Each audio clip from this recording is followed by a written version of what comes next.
Hello बच्चों, good morning. मैं अमरदीप और आप सबका हमारे YouTube channel global chemistry classes bye Amardeep sir में स्वागत है। जैसा कि हम सब जानते हैं कि इलेक्ट्रोकेमिस्ट्री का तीसरा पार्ट इलेक्ट्रोलिटिक सेल के बारे में पढ़ रहे थे और अब तक हम लोग फ्राडेज फर्स्ट लॉ तक पढ़े थे। फ्राडेज फर्स्ट लॉ क्या है ना, उस पर हम लोग काफ़ी क्वेश्चन भी किए हैं। तो आज के इस वीडियो लेक्चर में हम लोग नए कॉन्सेप्ट के साथ शुरुआत करेंगे और आज हम लोग पढ़ेंगे फ्राडेज सेकेंड लॉ। आज के इस वीडियो लेक्चर में हम लोग पढ़ेंगे फ्राडेज सेकेंड लॉ क्या है, फ्राडेज सेकेंड लॉ पे कुछ क्वेश्चंस बनाएंगे और साथ ही साथ आपको याद होगा कि जब हम इलेक्ट्रोलिटिक सेल स्टार्ट किए थे तो इलेक्ट्रोलिटिक सेल में मैंने आपको इलेक्ट्रोलिसिस पढ़ाया था और इलेक्ट्रोलिसिस को हम लोग दो केस में पढ़ेंगे, ऐसा मैंने आपसे कहा था। और दो केस में पहला केस हम लोग पढ़ेंगे वैसे सॉल्यूशन का इलेक्ट्रोलिसिस जिसमें एक ही तरह का कैटायन एक ही तरह का एनायन, उसमें पहला एग्जांपल हम लोग किए थे इलेक्ट्रोलिसिस ऑफ मोल्टेन NaCl। तो आज हम लोग उसी केस में सेकेंड एग्जांपल पढ़ेंगे इलेक्ट्रोलिसिस ऑफ प्योर वाटर। ठीक है, दो तीन चार चीजें हम लोग पढ़ेंगे इसमें। तो चलिए सबसे पहले हम लोग पढ़ते हैं फ्राडेज सेकेंड लॉ। तो पहले हम लोग हेडिंग लगाएंगे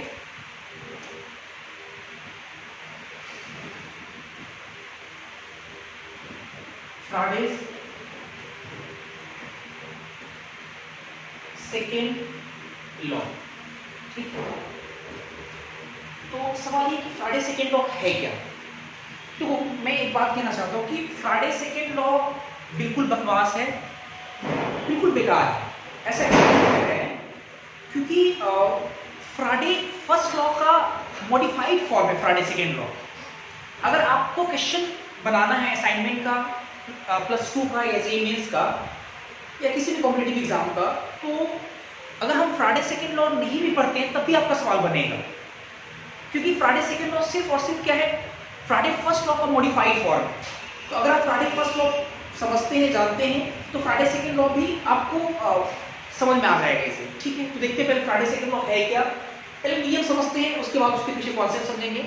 फ्राडे सेकेंड लॉ के अकॉर्डिंग क्या होता है इसको समझते हैं। फ्राडे सेकेंड लॉ के अकॉर्डिंग अगर हम इलेक्ट्रोलिटिक सेल, एक से ज्यादा इलेक्ट्रोलिटिक सेल को सीरीज में कनेक्ट करते हैं, सीरीज में जोड़ते हैं।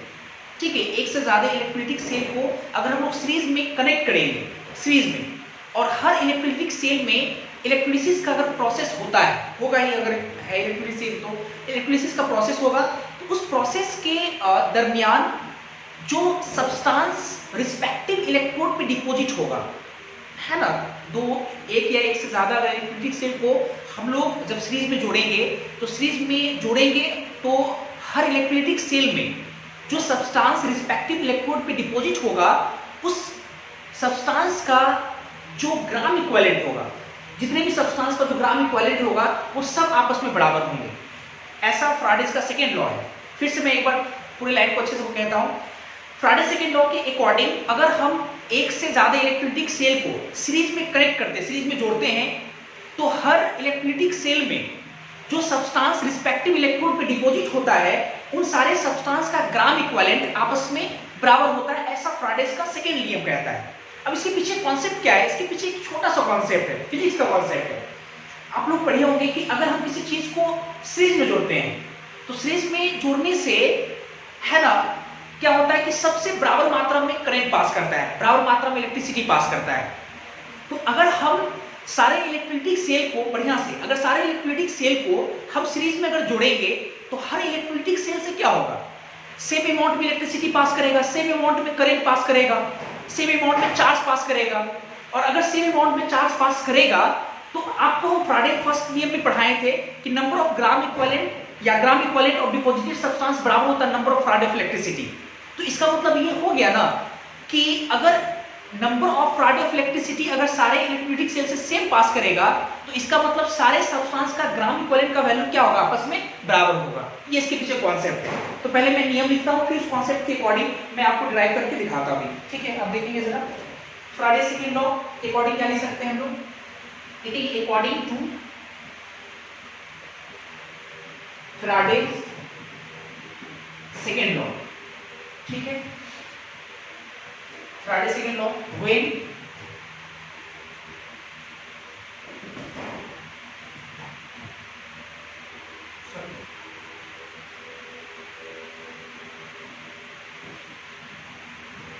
Them one electrolytic cell are connected in series, then same amount of electricity या चार्ज बोल सकते हैं passes through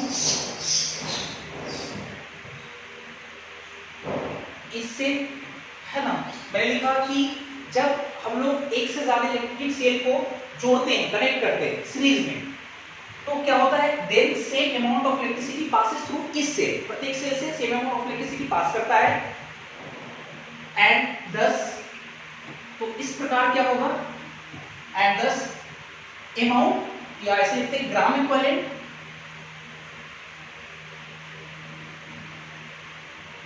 of deposited gram equivalent of deposited substance at the respective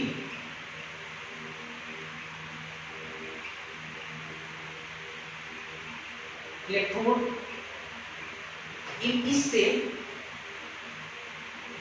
are same।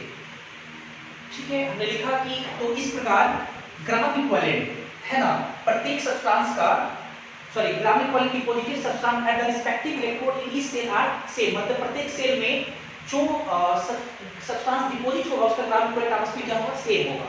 ये इसका स्टेटमेंट है। मैं फिर से एक बार दिखा, according to Faraday's second law, when more than one electrolytic cell are connected in series, then same amount of electricity passes through each cell and thus gram equivalent of deposited substance at the respective electrode in each cell are same। जैसे हम क्या करते हैं कि एक से ज्यादा electrolytic cell को लाते हैं और उसको सीरीज में कनेक्ट करते हैं, तो एक से ज्यादा इलेक्ट्रोलिटिक सेल, मान लो कि ये आपका पहला इलेक्ट्रोलिटिक सेल हो गया, इसमें कोई इलेक्ट्रोलाइट का एक सॉल्यूशन ले लीजिए, मान लीजिए फर्स्ट, एक दूसरा इलेक्ट्रोलिटिक सेल लाए,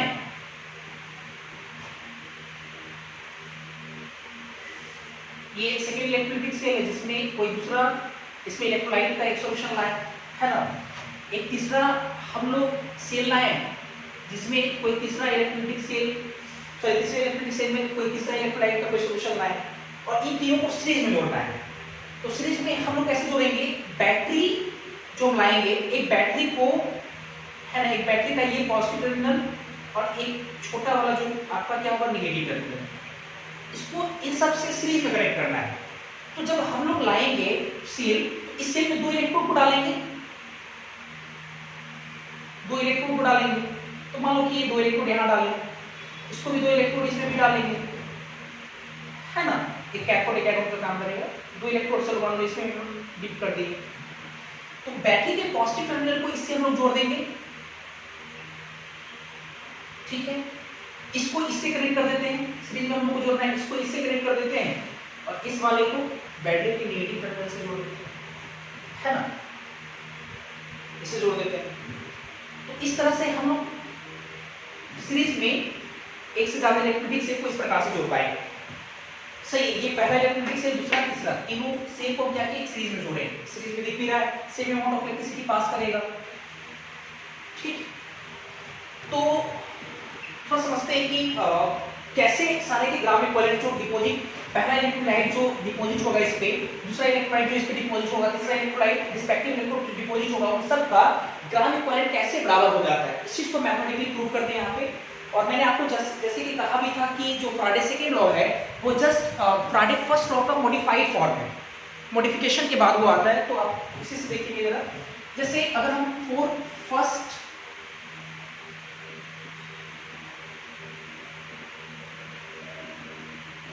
इलेक्ट्रोलाइटिक सेल की बात करते हैं, फर्स्ट इलेक्ट्रोलाइटिक सेल के लिए हम लगाते हैं Faraday second law.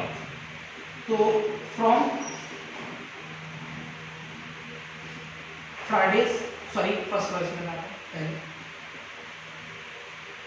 From Faraday first law. First electricity cell में हम फ्राडेस लॉ लगाएंगे, फ्राडे फर्स्ट लॉ लगाएंगे। तो फ्राडे फर्स्ट लॉ के अकॉर्डिंग आपको याद होगा W बराबर कितना होता था, E अपॉन F इनटू कितना Q इनटू Q। तो मान लो कि Q अमाउंट का चार्ज इससे पास कर रहा है, Q अमाउंट का चार्ज, सारे से Q अमाउंट का चार्ज ही पास करेगा, ठीक है। अब चूंकि फर्स्ट इलेक्ट्रोलिटिक सेल है तो पहला इलेक्ट्रोलिटिक सेल में जो इलेक्ट्रोलाइट है जो डिपॉजिट हो रहा है उसका सब्सटेंस, जो डिपॉजिट सब्सटेंस है उसका अमाउंट कितना माने W। तो डिफरेंशिएट करने के लिए है ना, अंतर दिखाने के लिए हम लोग क्या करते हैं, इसको जो वजन डिपॉजिट है उसको W1 मान लेते हैं और उसका इक्विवेलेंट कितना मान लेते हैं E1। Q तो सेम ही रहेगा, F तो सबके लिए सेम होगा, उसको डिफरेंशिएट करने की जरूरत नहीं है। इसी चीज को हम चाहे तो ऐसे भी लिख सकते हैं W1 अपॉन E1 बराबर Q बटा F, ठीक है, Q बटा F तो कांस्टेंट आपका है, इसको इक्वेशन फर्स्ट मानिए। सिमिलरली अगर फॉर सेकेंड इलेक्ट्रोलिटिक सेल को लेकर अगर देखें, सेकेंड इलेक्ट्रोलिटिक सेल उसमें जो वेट डिपॉजिट होगा, फ्राडेस लॉ लगाएंगे तो मान लो कि वेट W2 डिपॉजिट हुआ तो W2 बटा E2 को क्या हम लोग Q बटा F तो लिख ही सकते हैं, सेकेंड उसको इक्वेशन मान ली। उसी प्रकार फॉर थर्ड इलेक्ट्रोलिटिक सेल, तो तीसरे इलेक्ट्रोलिटिक सेल में है ना जो अमाउंट डिपॉजिट हुआ उसके अमाउंट को मान लेते हैं W3 अपॉन E3 अब बराबर लिख सकते हैं Q बटा F, इसको इक्वेशन 3 मान लेते हैं, ये आपका इक्वेशन 2 वो आपका 3 हो गया। अब एक चीज देखो कि सब में Q बटा F सब में सेम होगा, क्योंकि मैंने पहले ही कहा था कि चार से में सेम पास करेगा। तो पहला इक्वेशन का RHS, सेकेंड का भी RHS, थर्ड का भी RHS आपस में सबका क्या है, सेम। तो अगर इक्वेशन फर्स्ट, सेकेंड और थर्ड को अगर एक साथ लेकर आए है ना, तो देखते हैं क्या मिलता है। तो स्पेस तो है नहीं, पहले आप वीडियो को पॉज करके ये जो लेफ्ट साइड में जितनी मैंने बातें लिखा है, जो भी पूरा जो लिखे आप उसको पहले नोट करें, फिर आगे हम लोग कंटिन्यू करते हैं, ठीक है। देखते हैं इक्वेशन फर्स्ट, सेकेंड और थर्ड को लेंगे, इसके बाद इसको मैं जाता हूँ, देखते हैं इसके बाद। तो जब हम इक्वेशन फर्स्ट, सेकेंड और थर्ड अगर लगाएंगे, फर्स्ट, सेकेंड एंड थर्ड से, तो आपको क्या मिलेगा, W1 upon E1, W2 upon E2, W3 upon E3।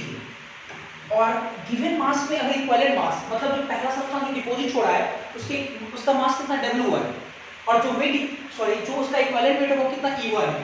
तो गिवन मास में अगर इक्विवेलेंट मास से डिवाइड करते हैं तो इसी को हम बोलते हैं gram equivalents, number of gram equivalents. आपको याद होगा तो हम लोग इसको क्या बोल सकते हैं, ग्राम इक्विवेलेंट ऑफ फर्स्ट सब्सटेंस, पहला वाला, ठीक है, बराबर। ये तो प्रूफ हो गया यहाँ पे, इसी से आपका क्वेश्चन बनेगा, very very important. Gram equivalent of first substance बराबर होगा ग्राम इक्विवेलेंट ऑफ सेकेंड जो सब्सटेंस जो डिपॉजिट हो रहा है दूसरे वाले पे। इसी चीज को मैं वर्ड में लिख दे रहा हूँ। और ग्राम इक्विवेलेंट ऑफ जो तीसरा जो डिपॉजिट हो रहा है तीसरा सब्सटेंस इसे इलेक्ट्रोलिटिक सेल में, उसको 3 मान लें। तो देख रहे हैं हम लोग देख पा रहे हैं कि जो फ्राडे का सेकेंड नियम है उनके अकॉर्डिंग अगर हम लोग एक से ज़्यादा इलेक्ट्रोलिटिक सेल को सीरीज में कनेक्ट करते हैं तो हर इलेक्ट्रोलिटिक सेल में जो अमाउंट डिपॉजिट हो रहा है रिस्पेक्टिव इलेक्ट्रोड पे उन सब का ग्राम इक्विवेलेंट आपस में क्या है, same. Gram equivalent of first substance, gram equivalent of second, gram equivalent third, है ना, सब आपस में क्या है, सेम। ये आपका फ्राडे सेकेंड लॉ है, ठीक है, फ्राडे सेकेंड लॉ। आप इसको नोट करें, पहले इसको नोट कर लें, वीडियो को आप लोग एक बार पॉज करके उसको पहले नोट कर लें, फिर इसके बाद हम लोग देखते हैं इसके क्वेश्चन हम कराएंगे। लेकिन क्वेश्चन कराने से पहले मैं इलेक्ट्रोलिसिस में जो मैंने आपको पहला केस पढ़ाया था, first case, electrolysis of solution containing only one types of cation and only one types of anion. इसमें पहला एग्जांपल हमने कराया था आपको मॉल्टेन NaCl इलेक्ट्रिसिस। एक और उसी में सेकंड एग्जांपल कर लेते हैं इलेक्ट्रिसिस ऑफ प्योर वाटर। फिर उसके बाद हम लोग देखेंगे। तो ये आपका अभी तक थर्ड सेकंड लॉ खत्म हो गया। इसके बाद देखते हैं एग्जांपल 2 है ना। एग्जांपल पहला जो मैंने कराया था एग्जांपल 2 देखते हैं है ना। क्या लिखेंगे इलेक्ट्रोलिसिस ऑफ प्योर वाटर। अभी से आप प्योर वाटर लेकर आओगे तो वाटर में एक ही तरह का कैटायन होगा H+ और एक ही तरह का एनायन होगा OH- आयन। तो अभी से उस केस का ये सेकंड एग्जांपल बन सकता है। ठीक, अब देखते हैं है ना। चलो जैसे एक हम लोग कंटेनर लाए और इसमें हम प्योर H2 ले जाते हैं।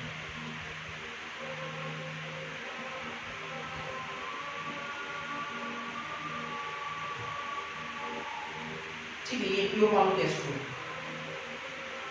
ठीक है, आपका प्योर H2 ठीक है। और इसमें दो हम लोग इलेक्ट्रोड को डालते हैं, दो रॉड को डालते हैं या दो प्लेट को डालते हैं और इन दोनों प्लेट को बैटरी से जोड़ देते हैं। किसी एक को बैटरी के पॉजिटिव टर्मिनल से और किसी एक को बैटरी के नेगेटिव छोर से जोड़ देते हैं। कुछ ऐसा, ये बैटरी का पॉजिटिव टर्मिनल है, ये नेगेटिव टर्मिनल है। और ये से इस वाले इलेक्ट्रोड पे क्या आएगा प्लस चार्ज आएगा, प्लस चार्ज आएगा। और इस वाले बैटरी नेगेटिव टर्मिनल से जुड़ा है उस पे कैसा चार्ज आएगा नेगेटिव चार्ज आएगा। ठीक है, मतलब तो समझ में आ रहा है।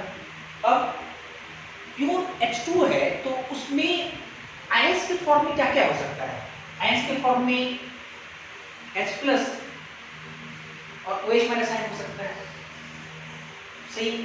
इसके बाद जो आपका H+ है, H+ कैटायन ऑब्वियस है वो नेगेटिव इलेक्ट्रोड की तरफ भागेगा। ये आपका नेगेटिव इलेक्ट्रोड है ना, फोर्स ऑफ इंटरेक्शन का। और ये आपका क्या है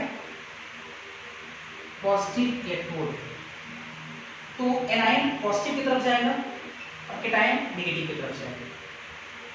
ठीक, अब नेगेटिव इलेक्ट्रोड पे बढ़िया से एट नेगेटिव इलेक्ट्रोड,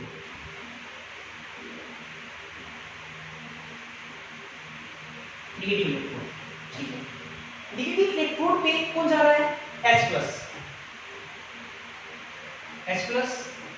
तो H+ नेगेटिव इलेक्ट्रोड पे जाकर क्या करेगा, क्या होगा। H+ अगर नेगेटिव इलेक्ट्रोड पे जाता है तो H+ इलेक्ट्रॉन डेफिशिएंट स्पीशीज है, इलेक्ट्रॉन की कमी है और इस पे माइनस चार्ज है, फ्री इलेक्ट्रॉन्स है ना। तो H+ क्या करेगा, इस फ्री इलेक्ट्रॉन को गेन करेगा। तो जैसे ही H+ अगर एक इलेक्ट्रॉन को गेन करेगा तो इससे क्या बनेगा H, और H ऐसे फिर बहुत सारे H+ इलेक्ट्रॉन को गेन करके बहुत सारे Hs बनाएगा और H आपस में कंबाइन होकर के एक दूसरे से आपस में कंबाइन होकर के H2 गैस का फॉर्मेशन करेगा। रिएक्शन को बैलेंस करे तो हाफ लगा सकते हैं, H2 गैस का फॉर्मेशन करेगा, यही होगा। और आप देख सकते हो कि H+ एक इलेक्ट्रॉन को गेन करके H2 में जा रहा है, अर्थात रिडक्शन हो रहा है, रिडक्शन। और रिडक्शन जिस इलेक्ट्रोड पे होता है उस इलेक्ट्रोड को हम लोग कहते हैं कैथोड। ऑब्वियस है ये आपका क्या है कैथोड, नेगेटिव इलेक्ट्रोड आपका कैथोड का काम कर रहा है। ठीक है, फिर अगर हम लोग देखें एट पॉजिटिव इलेक्ट्रोड, तो पॉजिटिव इलेक्ट्रोड पे कौन जाएगा OH- ion. OH- ion question में आपको हेल्प करेगा। वाटर का इलेक्ट्रिसिस से इलेक्ट्रिसिस तो दिखाएगा नहीं लेकिन उस पर अंडरस्टूड क्वेश्चन आएगा, मतलब आपको थोड़ा सा वाटर का इलेक्ट्रिसिस आना चाहिए कि कैसे क्या होता है। ठीक है, देखते हैं जरा OH- आयन। तो OH- आयन क्या करेगा, कहाँ जा रहा है H+ के पास जा रहा है, प्लस वाले के पास, और इस इलेक्ट्रॉन को रिलीज करेगा क्योंकि ये इलेक्ट्रॉन एफिशिएंट है, इसके पास इलेक्ट्रॉन ज्यादा है, इलेक्ट्रॉन को रिलीज करेगा। तो जैसे ही इलेक्ट्रॉन को रिलीज करेगा, बढ़िया से देखना है, इलेक्ट्रॉन को रिलीज करेगा। अब तो जो रिएक्शन में यहाँ पे लिखने जा रहा हूँ वो रिएक्शन तो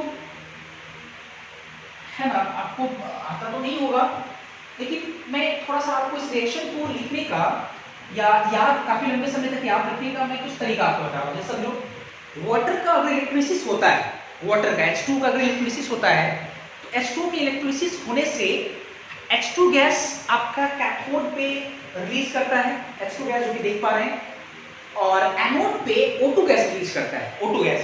तो अब ये से OH माइनस आयन एक इलेक्ट्रॉन को रिलीज कर रहा है, मान लो अभी एक OH माइनस एक इलेक्ट्रॉन को रिलीज कर रहा है, O2 गैस भी रिलीज करेगा, एक इलेक्ट्रॉन को रिलीज करेगा प्लस O2 गैस बनाएगा। अब हमको रिएक्शन को थोड़ा बैलेंस करना है। अब 2 ऑक्सीजन यहाँ पे, यहाँ तो एक ऑक्सीजन है, अगर हम यहाँ पे 2 से मल्टीप्लाई कर दें, बढ़िया समझना जरा यहाँ पे, अगर हम यहाँ से 2 से मल्टीप्लाई कर दें तो 2 O2 तो आ गया है ना, अपने मन से 2 लगाएं, 2 O2 तो ऑक्सीजन 2 आ गया, और 2H, तो 2H फिर जाएगा कहाँ, तो ये भी फंस रहे हैं हम लोग, 2H है ना, और 2 OH माइनस आयन 2 इलेक्ट्रॉन को रिलीज करेगा, अगर यहाँ 2 लगाएंगे तब जाके ये बैलेंस होगा, लेकिन उसके एवज में फिर 2H कहाँ से लाएंगे। तो होता क्या है, थोड़ा बढ़िया समझेंगे यहाँ पे कि जो आपका 2H एडिशनल बचा हुआ है, जो बचा हुआ है H आपका 2H उधर जाएगा, लेकिन प्रॉब्लम ये है कि 2H मिलकर के H2 नहीं बना सकता है, क्योंकि मैंने पहले ही कहा कि H2 गैस आपका सिर्फ कैथोड रिलीज करेगा, और एनोड सॉरी ये जो आपका ठीक है एनोड, ये बाद में समझा होगा, पॉजिटिव इलेक्ट्रोड पे आपका O2 गैस रिलीज करेगा, तो 2H से तो H2 बन नहीं सकता है। तो क्या करते हैं हम इसको 4 OH माइनस लेते हैं, 4 OH minus 4 OH minus ion लिए, बढ़िया से याद रखने के लिए सिखा रहा हूं मैं आपको। 4 OH माइनस आयन 4 इलेक्ट्रॉन को रिलीज किया, 4 इलेक्ट्रॉन, एक इलेक्ट्रॉन को रिलीज करेगा तो एक OH बनेगा, 4 इलेक्ट्रॉन को रिलीज किया तो 4 OH बना, 4 OH माइनस नहीं 4 OH बना, 4 OH में से 2 तो O2 बना लिया, तो आपके पास क्या बचा, 2 ऑक्सीजन चला गया, 2 ऑक्सीजन और 4 हाइड्रोजन बचा, 2 ऑक्सीजन और 4 हाइड्रोजन से 2 मोल H2 तो 2 मोल आप H2 तो बना ही सकते हैं, प्लस 4 इलेक्ट्रॉन, देखो रिएक्शन भी ये बैलेंस हो गया, और ऐसा ही कुछ होता भी है, ऐसा ही कुछ बनेगा भी, इस तरह से होगा रिएक्शन। तो मैं आपको लंबे समय तक याद रखने के लिए तरीका मैं समझा रहा था, O2 गैस बना लो, 4 इलेक्ट्रॉन को रिलीज करा दो, और 2 मोल H2 बनाओ, क्योंकि H2 तो बना नहीं सकते, क्योंकि H2 सिर्फ यहाँ पर रिलीज करेंगे। अब साफ साफ देखो इस रिएक्शन में हम लोग देख पा रहे हैं कि ओवर रिएक्शन में इलेक्ट्रॉन रिलीज कर रहा है, इलेक्ट्रॉन लॉस हो रहा है, और जिस प्रोसेस में इलेक्ट्रॉन लॉस होता है उसको हम लोग बोलते हैं है ना ऑक्सीडेशन, और ऑक्सीडेशन जिस पर होता है उसको हम लोग बोलते हैं एनोड। तो ये आपका पॉजिटिव इलेक्ट्रोड क्या है, एनोड है, ठीक है, यहाँ तक तो सही है।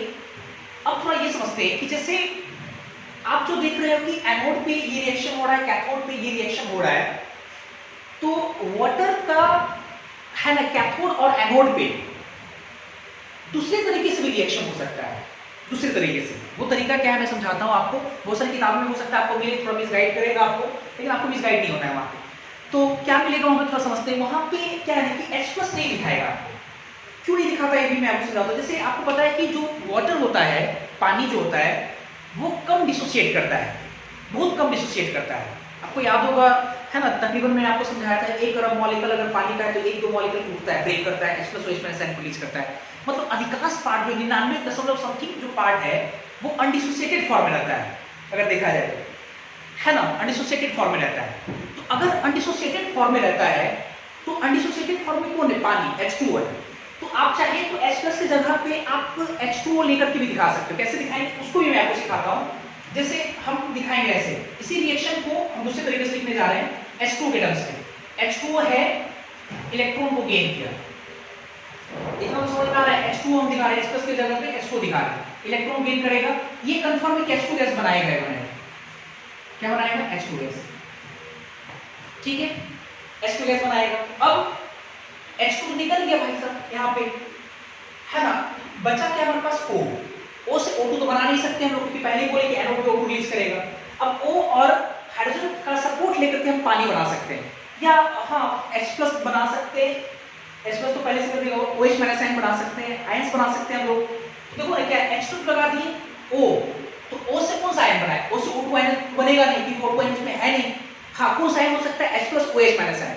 तो H+ और OH माइनस आयन, और O से हमको आयन बनाना है तो O से कौन सा आयन जुड़ा हुआ, OH माइनस आयन जुड़ा हुआ है, तो इससे हम लोग OH माइनस बनाएंगे। लेकिन सवाल ये कि H2 जब आप यहाँ पे जोड़ दिए तो OH माइनस आयन बनने के लिए है ना आपके पास एक और हाइड्रोजन होना चाहिए।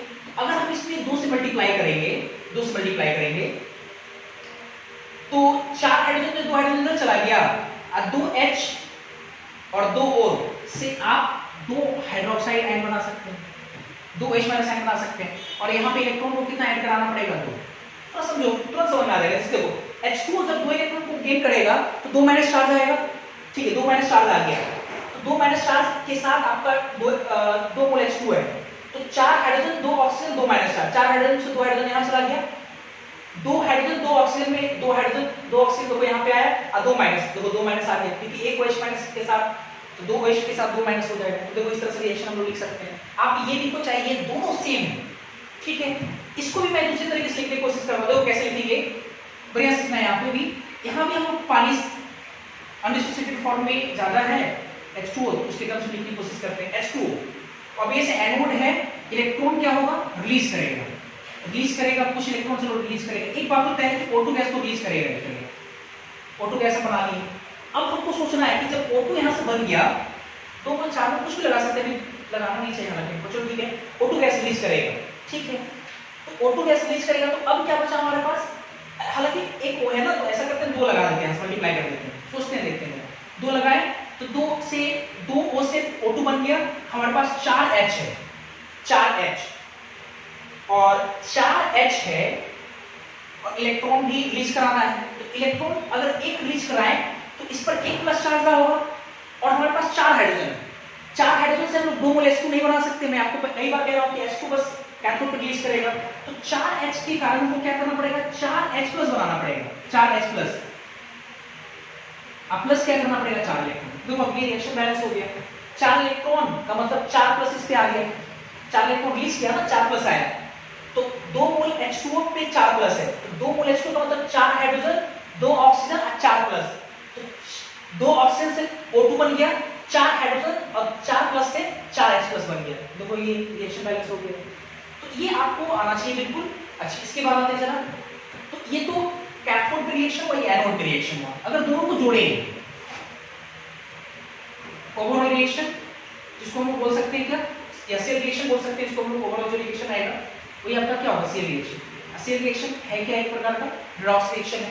तो इसको इसके साथ जोड़िए। अब देखो हम एक चीज बता रहे हैं, इसको इसके साथ, सॉरी इसको इसके साथ जोड़ो, चाहे इसको इसके साथ जोड़ो, इसको इसके साथ जोड़ो, चाहे इसको साथ जोड़ो, बात बराबर है, सेम आएगा। चलो हम कोई भी लेकर देखते हैं जरा, चलो ये फर्स्ट और सेकंड को जोड़ते हैं, चलो इसको है ना, ऐसा करते हैं, इसको इसके साथ जोड़ के देखते हैं, या आप इसको इसके साथ जोड़ के देख लो, जैसे आपकी मर्जी है ना। चलो देखते हैं जैसा रहे वैसा करते हैं काम। किसको जोड़े, चलो ठीक है, इसको हम लोग क्या करते हैं, इसके साथ जोड़ते हैं, एक जैसा है जोड़ते हैं, ठीक है।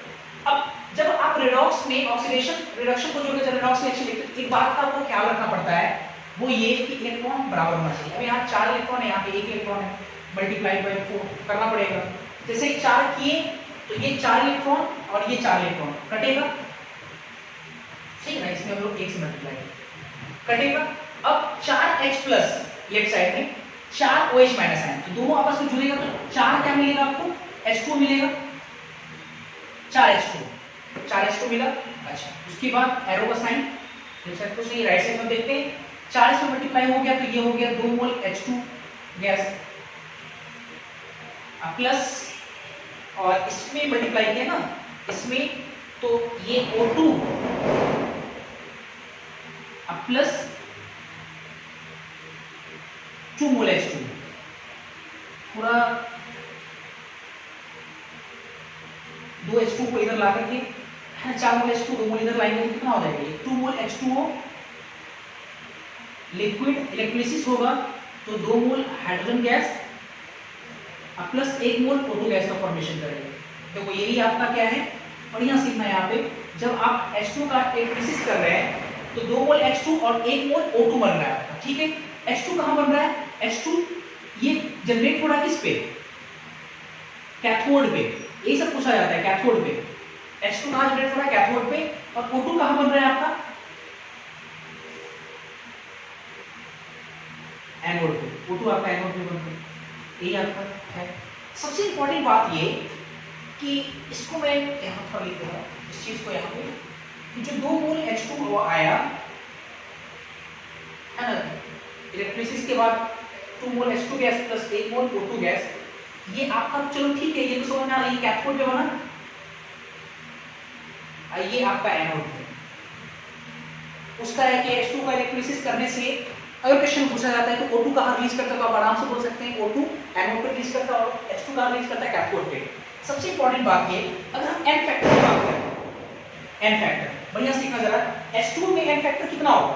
आपको याद होगा हम आपको रेडॉक्स में पढ़ाए थे कि n फैक्टर जो अगर आपको निकालना उसका एक्चुअल तरीका क्या होता है कि जो इलेक्ट्रॉन ट्रांसफर होता है और जो इलेक्ट्रॉन ट्रांसफर प्रोसेस में हुआ है आप क्या कीजिए पर मोल से डिवाइड कीजिए, वही आपका n फैक्टर निकल के आएगा। तो आप एक चीज देख सकते हो कि अगर हम इसके n फैक्टर की बात करते हैं, पहले तो इलेक्ट्रॉन ट्रांसफर कितना हुआ 4, जो 4 इलेक्ट्रॉन कटा है आपका, तो 4 इलेक्ट्रॉन ट्रांसफर हुआ, इसका n फैक्टर कितना आएगा 4/2 पर मोल से ना 4/2, इसका मतलब इसका n फैक्टर 2 आएगा। वाटर का n फैक्टर कितना है? वाटर के इलेक्ट्रोलिसिस में 2 है। H2 का n फैक्टर कितना होगा पर मोल, इसका भी कितना आएगा 2 आएगा। O2 का n फैक्टर कितना आएगा? अगर इसका इलेक्ट्रोलिसिस हुआ है पर मोल 1 है तो इसका n फैक्टर कितना आएगा 4 आएगा। तो जो बच्चे रेडॉक्स नहीं पढ़े वो याद रखें कि O2 का जो n फैक्टर होता है वो 4 होता है O2 का, और H2 का जो n फैक्टर होता है वो 2 होता है। ऐसे करके ध्यान रखिए कि वाटर का n फैक्टर आपका 2 होता है, इसे भी ध्यान रखेंगे। ठीक है, इसके बाद हम क्वेश्चन कराएंगे, आप इसको नोट करें पहले।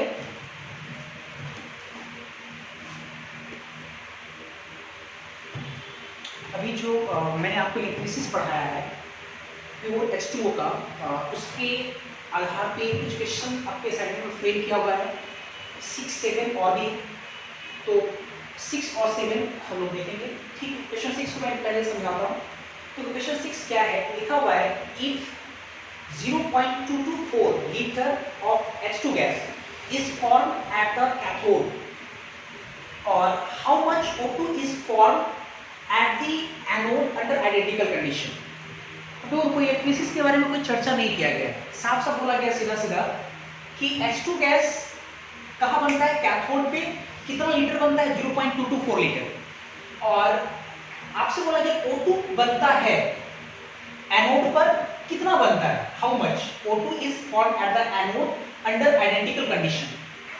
तो आप थोड़ा समझो कि जब इलेक्ट्रोलिसिस हुआ है तो H2 गैस कैथोड पे बन रहा है H2 गैस और O2 एनोड पे बन रहा है, इसका मतलब इलेक्ट्रोलिसिस किसका होगा? ऑब्वियसली H2O का। H2 का इलेक्ट्रोलिसिस से ही ऐसा होता है, तो H2O का इलेक्ट्रोलिसिस करेंगे, H2 गैस कैथोड में बनेगा, O2 गैस एनोड में बनेगा, तो वो अंडरस्टूड रखा गया, लेकिन आपको पता होना चाहिए, आप पढ़े तो आपको पता चल रहा है। ठीक है, तो आपसे पूछा गया कि अगर H2 का इतना बनता है ना कैथोड में इतना बनता है, तो आपसे पूछा गया कि उसी आइडेंटिकल कंडीशन पे बताइए O2 गैस कितना बनेगा, O2 is formed at the anode under identical condition. और कुछ तो कहा नहीं गया है क्वेश्चन में, ऐसा ही क्वेश्चन में लिखा हुआ है क्वेश्चन 6। हालांकि 1 से 4 तक मैंने आपको कराया था, 5 मैं बाद में कराऊंगा, 5 अभी बनेगा नहीं, 5 जब सेकंड केस पढ़ाएंगे तब बनेगा। और इतना गैस बन रहा है कैथोड पे, O2 गैस आपसे पूछ रहा है अंडर आइडेंटिकल कंडीशन। ठीक, देखते हैं तो कैसे अप्रोच करें, बस इतने समझते जा रहे हैं। अच्छा, एक बात तो ये तय है कि क्वेश्चन 6 वाले में O2 का जो ग्राम इक्विवेलेंट होगा और H2 का जो ग्राम इक्विवेलेंट होगा वो आपस में सेम होगा, है ना। H2 का ग्राम इक्विवेलेंट और O2 का ग्राम इक्विवेलेंट क्या होगा, सेम होगा, क्योंकि ऑब्वियस है same amount of electricity obvious से मिल रहा है 2 मोल इलेक्ट्रोड पे, है ना, और जो अमाउंट डिपॉजिट होगा उसका ग्राम इक्विवेलेंट्स क्या होंगे, आपस में सेम होंगे। या दूसरी तरीके से भी हम लोग सोच सकते हैं कि अभी जो हम रिएक्शन लिखे थे 2 मोल H2 से H2 + O2 2H2 + O2, तो आप 11th क्लास में रेडॉक्स में ये पढ़े होंगे कि एक पार्टिकुलर रिएक्शन में जितने भी स्पीसीज है उन सारे स्पीसीज का नंबर ऑफ ग्राम इक्विवेलेंट्स आपस में बराबर होता है। ऐसा according to law of chemical equivalents हम पढ़ाए हैं, वैसे उसके अकॉर्डिंग भी सोच सकते हो, चाहे फ्राडे सेकंड लॉ के अकॉर्डिंग भी सोच सकते हो कि O2 भी इवॉल्व हो रहा है और H2 भी इवॉल्व हो रहा है सेम अमाउंट ऑफ इलेक्ट्रिसिटी पा करके, तो ऑब्वियसली दोनों का ग्राम इक्विवेलेंट आपस में सेम होगा according to Faraday second law, है ना। चलो देखते हैं, इसी का यूज करते हैं। मतलब लिख सकते हैं हम लोग ग्राम इक्विवेलेंट ऑफ H2 गैस बराबर होगा ग्राम इक्विवेलेंट ऑफ O2 गैस, ये तो सही है। अब O2 gas sorry H2 gas का आपको वॉल्यूम दिया हुआ है 0.224 लीटर वॉल्यूम दिया हुआ है, और आपसे O2 गैस का वॉल्यूम पूछ रहा है। O2 गैस का वॉल्यूम पूछ रहा है आपसे। एक चीज बताओ, ग्राम इक्विवेलेंट के दो तीन फॉर्मूला हम लोग पढ़े, ग्राम इक्विवेलेंट बराबर एक पढ़े हम मोल इनटू एन फैक्टर, मोल इनटू एन फैक्टर है ना, और देखो मोल इनटू एन फैक्टर पढ़े, और एक फॉर्मूला पढ़े गिवन मास बटा इक्विवेलेंट वेट, ऐसा कुछ पढ़े। तो मास वगैरह कुछ तो दिया हुआ है नहीं, है ना, और इक्विवेलेंट वेट वगैरह कुछ ऐसा है नहीं। तो हम अगर इसको स्प्लिट करें, हालांकि मोल इनटू एन फैक्टर, इसमें किसका मोल किसका एन फैक्टर H2 गैस का, और इधर मोल इनटू एन फैक्टर, इधर किसका O2 गैस का। अभी हम लोग H2 और O2 का एन फैक्टर पढ़े हैं, एन फैक्टर आपको दोनों का पता है, लेकिन ना तो मोल आपको H2 का पता है, हालांकि इसका मोल निकालना ही है, इसका तो अमाउंट निकालना है, मोल तो निकालना नहीं, मोल निकल जाएगा तो अमाउंट भी निकल जाएगा, जो कि पूछा जा रहा है how much O2 gas is form, O2 gas पूछा गया, मतलब जब इसका वॉल्यूम दिया हुआ है H2 का, इसका भी वॉल्यूम ही आपसे पूछा होगा। तो मोल निकालने के लिए आपको अगर इसका मोल निकल गया तो O2 का तो आराम से मोल निकल जाएगा। देखो ये पता है, ये पता है, तो है ना, H2 का आपने को मोल दिया हुआ चाहिए। अब थोड़ा ऐसे समझते हैं कि मोल निकालने का भी बहुत सारा लोग फॉर्मूला पढ़े, गिवन मास बटा मोलर मास, गिवन मास के टर्म्स में, नंबर के टर्म्स में, वॉल्यूम के टर्म्स में। तो एक चीज देखो ना, वॉल्यूम दिया हुआ है, वॉल्यूम के टर्म्स में लोग पढ़े थे, गिवन वॉल्यूम बटा मोलर वॉल्यूम। अब मोलर वॉल्यूम कितना होता था 22,400 लीटर, 22,400, तो यार सॉरी 22.4, बोले 22.4 लीटर, 22.4। तो देखो आराम से निकाल लेंगे यहाँ पे, ये मोल के लिए 0.224 डिवाइडेड बाय 22.4, ये मोल देखो हो गया, इनटू एन फैक्टर। H2 का एन फैक्टर कितना होगा, अभी कौन सिखाया H2 का एन फैक्टर भी निकला था, 2 निकला था एन फैक्टर। अब बराबर इसका मोल, तो मोल को हम लोग लिख सकते हैं क्या, उसी के टर्म्स में लिख सकते हैं, वॉल्यूम ऑफ O2, VO2 लिखें, वॉल्यूम ऑफ O2, है ना, और नीचे में मोलर वॉल्यूम 22.4, इनटू इसका एन फैक्टर कितना होता है 4। देखो आराम से वॉल्यूम ऑफ O2 निकल गया। ये जब हम लोग यहाँ से इसको कैलकुलेट करेंगे तो कितना आएगा, यहाँ से 3 जीरो नीचे, ऊपर 1 जीरो, तो नीचे में 2 जीरो बचेगा, इसका मतलब 2 बटा 2 जीरो बराबर वॉल्यूम ऑफ O2 बटा 22.4 इंटू 4।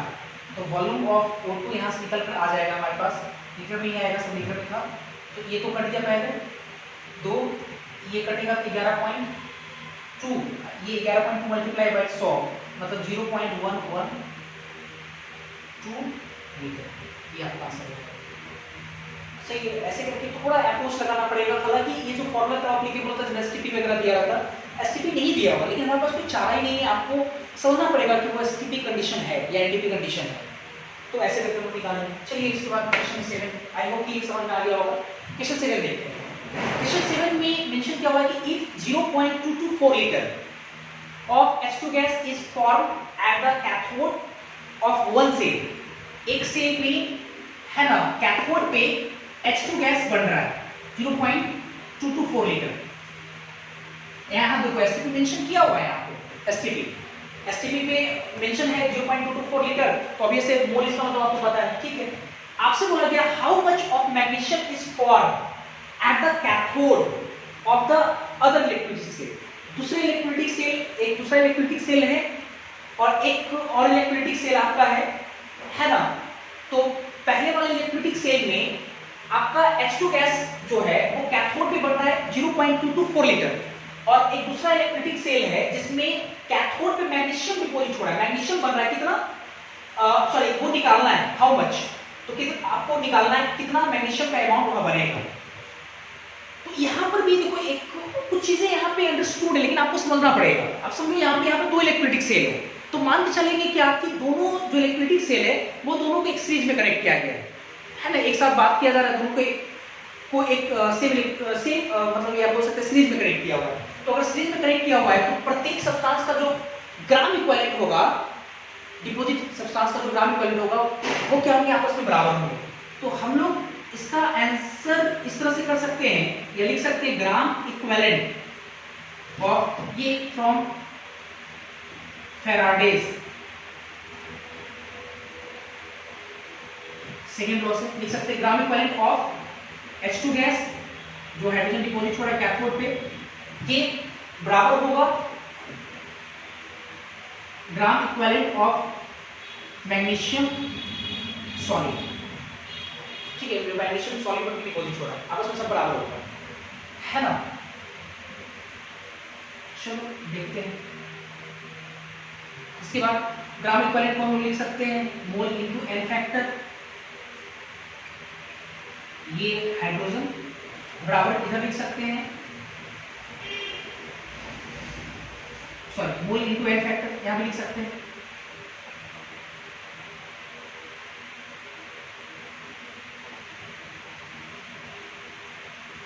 मैग्नीशियम, ठीक है, इसका मोल निकालना है एसटीपी पे आराम से 0.224 लीटर है तो 22.4, ये हम लोग पढ़ चुके हैं 11th क्लास मोल वन से।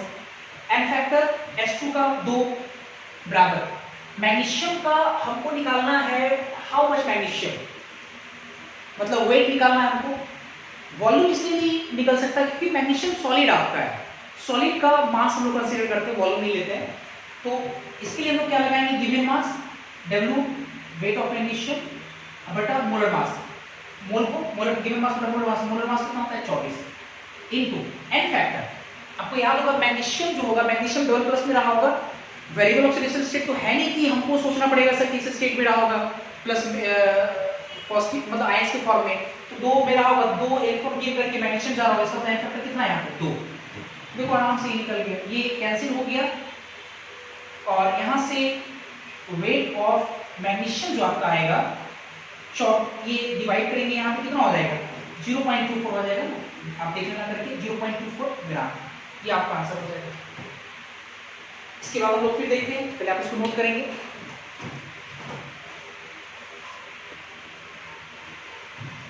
इसके बाद हम लोग क्वेश्चन नंबर 19 देखेंगे, और क्वेश्चन नंबर 19 है आपका, ये पूरी तरह से अगर कहा जाए है ना तो फ्राइडे सेकंड लॉ का इसमें यूज होगा। हालांकि मैंने आपको पहले बोला फ्राइडे सेकंड लॉ बकवास है, फ्राइडे फर्स्ट लॉ भी काम का आप इस पे काम कर सकते हैं। ठीक है, देखते हैं जरा। फिर क्वेश्चन पर एक बार समझाते हैं। क्वेश्चन है लिखा हुआ है इसमें 3 इलेक्ट्रोलिटिक सेल, 3 इलेक्ट्रोलिटिक सेल नाम दिया गया A B C containing solution of zinc sulphate, silver nitrate, copper sulphate. A में जिंक सल्फेट, B में सिल्वर नाइट्रेट और C में आपको कॉपर सल्फेट रिस्पेक्टिवली लिखा हुआ है। आर कनेक्टेड इन सीरीज, तो वो यही इंपॉर्टेंट है, सीरीज में कनेक्ट किए, ठीक है। फिर इसके बाद बोला जा रहा है एक study current of 2 ampere bars was pass through them until, एक स्टडी करेंट लगातार करेंट जो है 2 एम्पियर का मतलब पास किया जा रहा है, ये पास किया जाता है ये तब तक जब तक कि 1.08 gram of silver deposited at the cathode of cell B, मतलब सेल जो बी है, सेल बी में सिल्वर का 1.08 ग्राम है ना सिल्वर डिपॉजिट नहीं हो जाता, तब तक क्या किया जाता है 2 एम्पीयर का करंट पास किया जा रहा है। तो आपसे बोला जा रहा है कि how long did the current flow, मतलब ये कहा जा रहा है कि 1.08 ग्राम सिल्वर डिपॉजिट होने के लिए अगर हम 2 एम्पीयर का करंट पास करा रहे हैं तो वो कितना समय लगेगा, how long did the current flow, कितना समय लगेगा। फिर उसके अलावा एक दो क्वेश्चन और है, मेंशन तो what mass of copper and zinc were deposited, मतलब जो कॉपर तीसरे वाले सी सेल में जो डिपॉजिट होगा उसका अमाउंट, और जो जिंक है आपका वो पहले ए वाले सेल में डिपॉजिट होगा उसका अमाउंट क्या होगा, ये आपसे पूछा जाएगा। तो पहला सवाल तो हमको लगता है जो करंट का जो टाइम, सॉरी जो टाइम पूछ रहा है आपसे, ये तो फ्राइडे के पहले नियम से बन ही जाए, आपका बन जाएगा। कैसे लगाते हैं जरा, फ्रॉम फैराडेज है ना फर्स्ट लॉ से आप आराम से लगा सकते हो क्या, पहला नियम था कि ग्राम इक्विवेलेंट ऑफ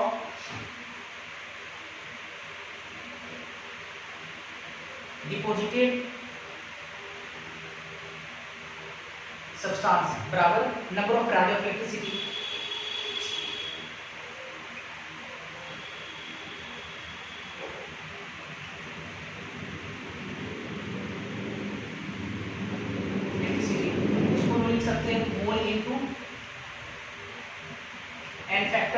इसको हम लिख सकते हैं फ्राडे फ्रीक्वेंसी टोटल चार्ज बटा एफ, टोटल चार्ज को लिख सकते हैं आई टी, क्यों को लिख सकते हैं आई टी बटा एफ। चलो ठीक है, मोल के लिए आराम से सिल्वर के बारे में बात कर रहे हैं। ये तो फ्रॉम फ्राडे फर्स्ट लॉ देखें तो हम लोग सेल बी के लगाते हैं, ठीक है। फॉर इलेक्ट्रोलिटिक सेल बी में आपका सिल्वर डिपॉजिट हो रहा है, तो सिल्वर का मोल के लिए उसका मास 1.08 और मोलर मास 108। सिल्वर का एन फैक्टर, सिल्वर नाइट्रेट है, सिल्वर कितने चार्ज में +1 में है, +1 में है तो +1 से 0 में जाएगा तो 1 इलेक्ट्रॉन का ट्रांसफर होगा, तो एन फैक्टर 1 बराबर आई टी बटा एफ। आई तो आपको दिया हुआ 2 एम्पियर, टी आपको निकालना ही है, अब फ्राडे कांस्टेंट 96,500, तो यहाँ से तो साफ साफ दिख ही रहा है, टी आपका आराम से निकल जाएगा। टी कितना आएगा देख लेते हैं, ये 1.08 डिवाइडेड बाय 108 तो 0.01 या ऐसे कर देते हैं, डबल जीरो यहाँ पे आएगा, इससे ही कटेगा 96.5/2, इसका मतलब ये आएगा 965/2, इतना सेकंड आ गया, ठीक है। अगेन अब आपसे पूछ रहा है, पहला पार्ट हो गया सर, आप पूछ रहा है कॉपर कितना डिपॉजिट होगा, तो कॉपर किसमें डिपॉजिट होगा, सेल में, तो फॉर सेल सी सेल में, या ऐसे छोड़ो सेल सी क्यों लिखे, सी सेल में तो डिपॉजिट हो रहा है, ऐसे लिख सकते हैं, आप देखते जरा। अच्छा हम एक चीज बताओ कि अगर सब सीरीज में कनेक्ट है तो इसका मतलब हम लोग लिख सकते हैं कि ग्राम इक्विवेलेंट फ्रॉम, देखना जरा अच्छे से, फैराडे सेकेंड लॉ, इसको आराम से देखो, सेकेंड लॉ लगाते हैं, हम लिख सकते हैं ग्राम इक्विवेलेंट ऑफ सिल्वर बराबर लिख सकते हैं ग्राम इक्विवेलेंट ऑफ है ना जिंक, हम लिख सकते हैं बराबर क्या, ग्राम इक्विवेलेंट ऑफ कॉपर, क्योंकि ऑब्वियस है सब जो सब्सटेंस डिपॉजिट हो रहा है उसका सबका ग्राम इक्विवेलेंट क्या होगा, आपस में सेम होगा।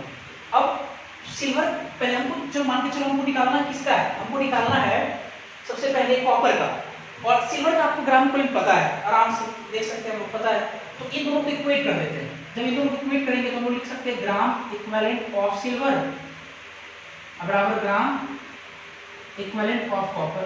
ग्राम इक्विवेलेंट सिल्वर का तो मोल इनटू एन फैक्टर, मोल को कितना लिखेंगे 1.08 108/1, ग्राम इक्विवेलेंट ऑफ कॉपर तो mole into n factor, copper का मोल लिखेंगे तो weight of copper, molar mass 63.5 into n factor 2 हो जाएगा, तो यहाँ से कॉपर का मास आ जाएगा, वेट ऑफ कॉपर आ जाएगा ये 63.5/200, सॉल्व करेंगे आंसर आ जाएगा।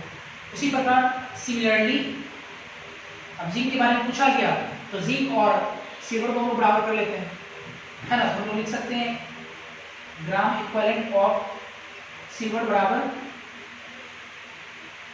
ग्राम इक्विवेलेंट ऑफ जिंक, इसको लिख सकते हैं mole into n factor 1.08/108 n factor 1, इसका लिखेंगे गिवन वेट ऑफ जिंक बटा n factor sorry molar mass 65 होता है जिंक का, इसका एन फैक्टर कितना 2, तो यहाँ से वेट ऑफ जिंक का वैल्यू कर देते हैं। तो आज के इतना करते हैं, थैंक यू, अगली क्लास में देखेंगे।